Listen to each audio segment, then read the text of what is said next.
Bloomberg Audio Studios. Podcasts, radio, news.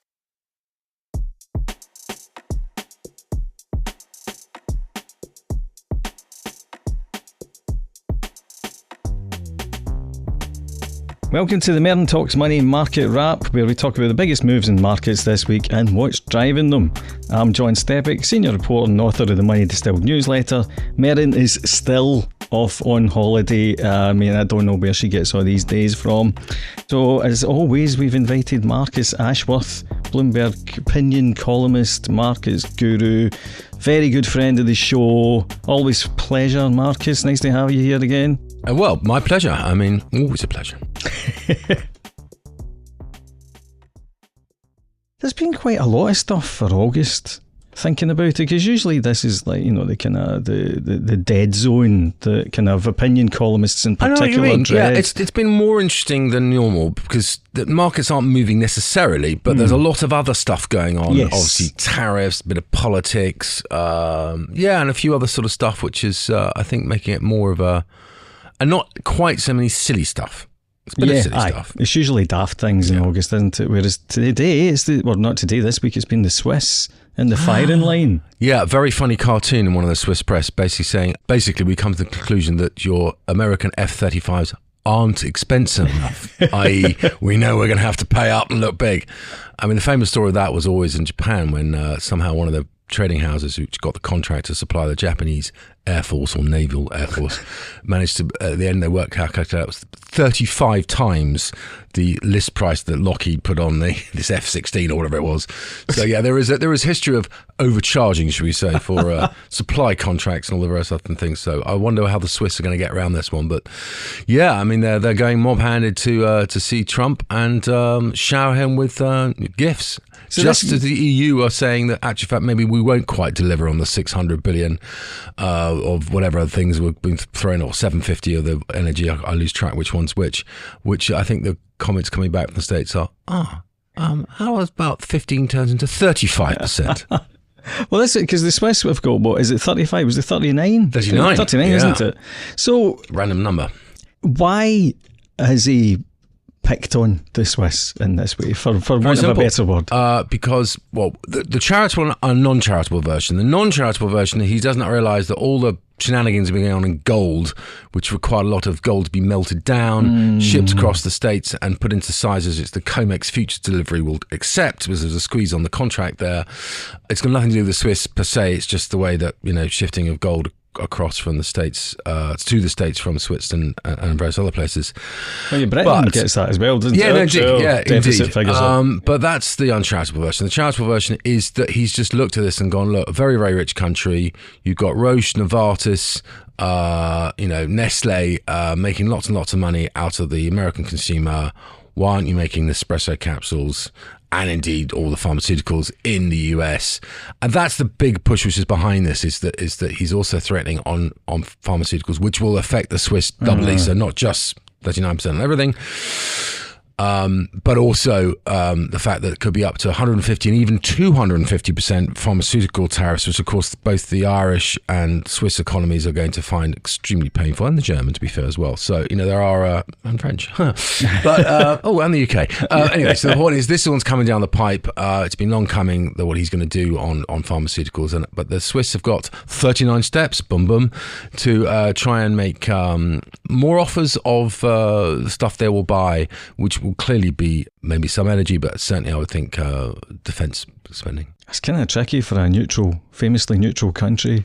Yeah, well, neutrality is of meaningless the EU are slightly smirking behind their veil on this one because I think they feel that the Swiss, as ever, has been accused of playing from both sides, and I think neutrality is not relevant here as far as Trump is concerned. So we'll see how it play out, but I think the Swiss are pretty confident they will be able to get some form of sensible answer to this one.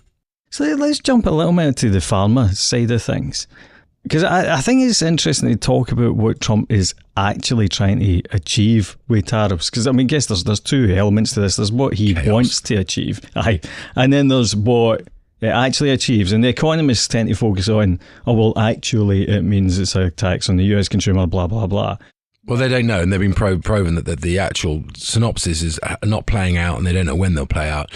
But the simple rule is which I think people misunderstand, is that all things being equal, a tariff imposed by your country will make your goods into your own consumers more expensive. Now, that will be ameliorated by margin pressure, which is clearly coming through. There's been a lot of greedflation over the last year or two post-COVID, and there is plenty of margin room to say soften the blow for the consumer. But we're seeing some signs, particularly in the non-farm payroll report and various other different things, ISM and other manufacturing, purchasing sort of and servicing surveys that we are seeing a potential uptick in inflation. Yeah. Clearly the Fed's focused on that. But the other thing, which is also pretty much undeniable, that even if the inflation doesn't come through anywhere near as much as it could come through on the consumer, say, from the United States, that the exporting countries will suffer a deflationary pressure. And that, I think, some of these what the European Central Bank and other central banks, particularly ECB, are blindly ignoring. But this is going to cause pressure on exporting companies, and that will affect both the inflation rate and the economy of those countries. And that I think is which Trump doesn't care about, because he's trying to change as I mentioned before, the corporate US tax code. And the best way he thinks of doing it, because he won't be able to get through Congress, is to do it via inflict it on the rest of the world.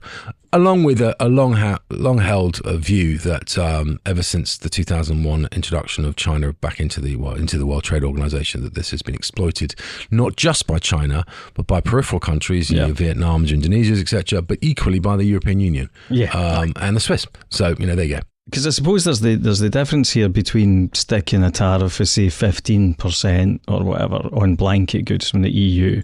So to my mind, you're not changing where the manufacturing is done. You're just increasing the US government's tax. That's his hidden agenda. Yeah, but I'm just thinking, so but if you're putting 250% tariffs on pharma, then that does feel like, actually, no, I expect the factory that is currently in Switzerland to be moved to wherever.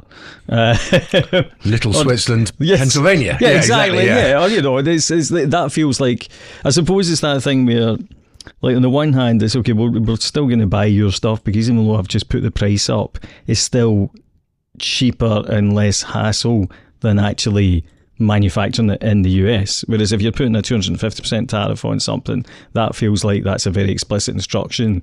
No, you need to build this stuff here. Yeah, I don't think. Does that make any sense? I don't know. Well, it does for the United States, perhaps. But if that were to take place, it would, of course, push the cost of drugs within the US sky high, at least initially, and take quite some while before that was ameliorated. We've seen that with the copper tariffs, which he's had to correct already. Yeah.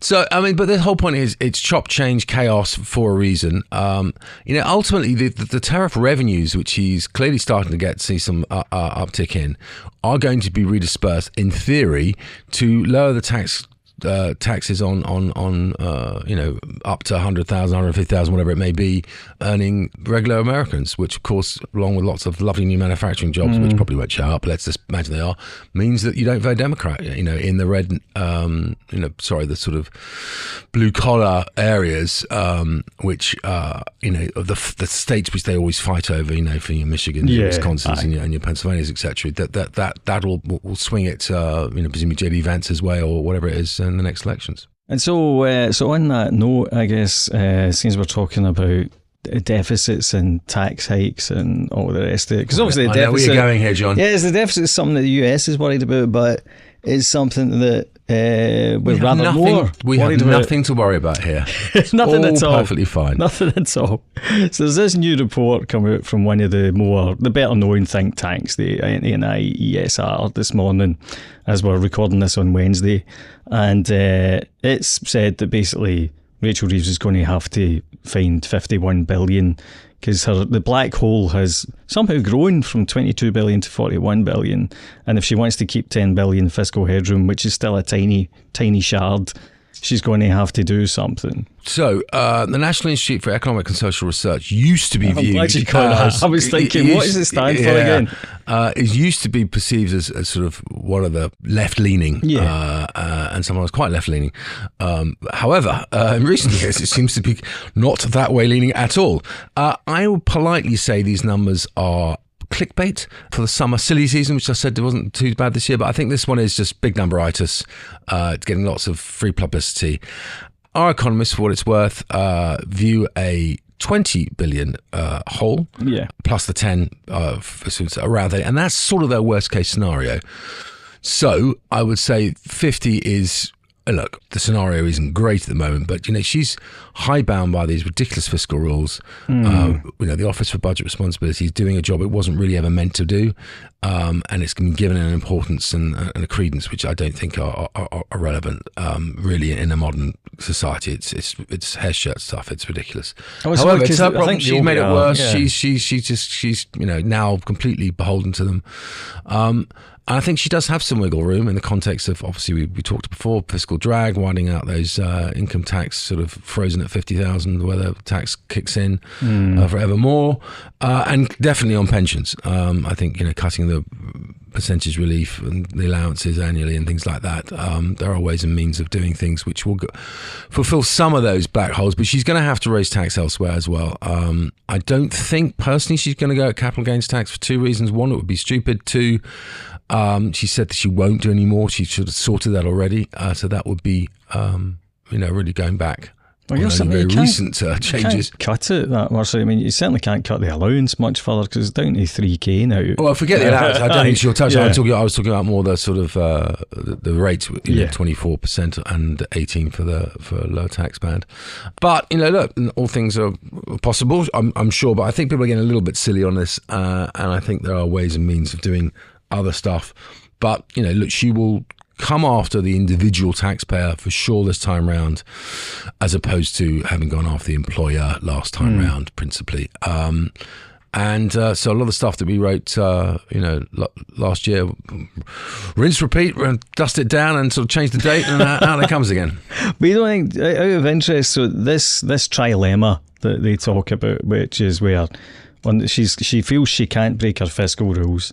She can't break the manifesto promise not to raise employee NI, VAT, the big taxes. And, well, she can't cut spending because the backbenchers have already made it very explicit that they won't countenance any spending cuts. She can and she will cut spending, but the question is whether we believe, like the previous government, they say there's all sorts of forward tax spending cuts, which never manifests. So I think she will have to cut spending, and she'll have to show that she's cutting spending, just on nothing which perhaps inflames the backbenchers quite so much. But I also think at some point they're going to have to lance that boil, because they cannot last the rest of this term of Parliament without addressing it, and I don't think the OBR will allow them either. And the OBR has made some fairly unsubtle signals, as has the Bank of England, as indeed has the Institute for Fiscal Studies, and clearly NIESR as well, that what's her current scenario doesn't float, and I think she's going to have to be more aggressive with approaching what's happening with government spending. One last question, percentage odds. What do you think are the chances of her lasting until the end of this year?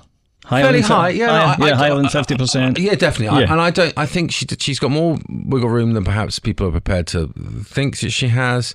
And I think the alternative for Starmer, particularly after the quasi-Kwarteng Trust sort of firing precedent, doesn't work well. And I think she is a human shield. So in that sense, for Starmer himself, and if he were to change her, it would come with a wholesale approach change, and I think that would mean dropping the fiscal rules, and it would have to bring someone in of credibility and a whole different approach, and I think that would be a seismic shock, which I don't think he's got that type of political chops for or wants. So personally, I think he will muscle it out. That's his style. Fascinating. Thanks very much, Marcus.